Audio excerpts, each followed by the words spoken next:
හරි ළමයි අද දවසේදී අපි කතා කරන්න සූදානම් වෙන්නේ ඔයාලගේ ජීවිතේට පොඩ්ඩක් වැදගත් වෙන කාරණාවක්. පාඩමෙන් එහාට ගිහිල්ලා පොඩ්ඩක් කතා කරමු.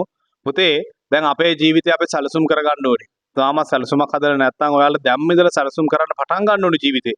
ඇයි ඒ? හරිම කෙටි කාලයක් පුතේ අපේ ජීවිතේ තියෙන. ජීවිතය කෙනෙක් අවුරුදු 100ක් ජීවත් වුණොත් දවස් වලින් ජීවත් වෙලා තියෙන දවස් 36500ක් විතරයි. දවස් 36500. මේ අද ගෙවිලා යන්නේ ඒ වගේ දවසක්ද පුතේ? ඔව් දවස් 36500න් එකක් තමයි මේ ගෙවිලා යන්නේ. පැහැදිලිද? එතකොට 36500ක් කියලා කිව්වේ මම අවුරුදු 100ක් ජීවත් වුණොත් එයාට ජීවත් වෙන්න පුළුවන් දින ගාන තමයි 36500ක් කියලා කිව්වේ.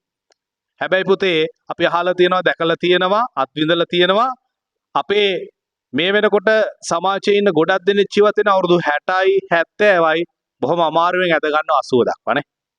එතකොට හිතන්නකෝ අවුරුදු 80ට කොයිතරම් දින ගානක්ද තියෙන්නේ කියලා. අර මම ගියොත් 36500න් තව 7-8000ක් අඩු වෙනවා. එතකොට ඇත්තටම මිනිස්සෙක් මම කියන්නේ වයසට ගිහිල්ලා මැරෙනුවත් ජීවත් වෙලා තියෙන්නේ කොයිතරම් කාලයක්ද?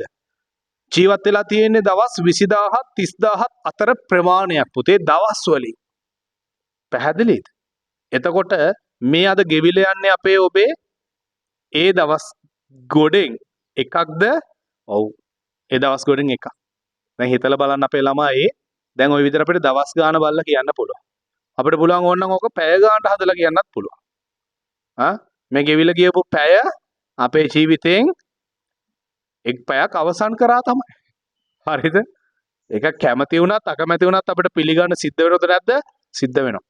මම මේ කතාව තුළ කියන කාරණාවක් උත්සාහ කරා මොකද පුතේ? ඒ නිසා ඔයාලගේ ජීවිතයේ සැලසුම් කරන එක පරක්කු කරන්න එපා. කාලය ඊටාම සීමිතයි. අදම සැලසුම් කරන්න මම කොතෙන්ටද යන්නේ?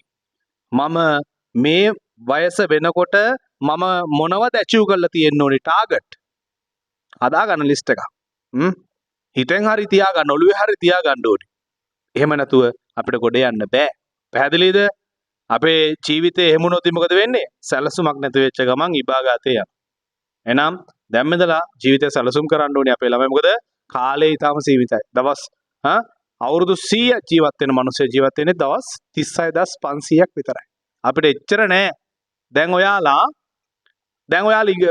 ඉවර කරපු දින ගාන අඩු කරන්න. දවස් අපි 30000ක් කියලා ගමු. රයිට්?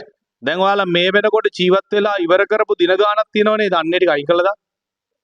බලන්න ඉතුරුලා තියෙන කතාව කොච්චරද කියලා.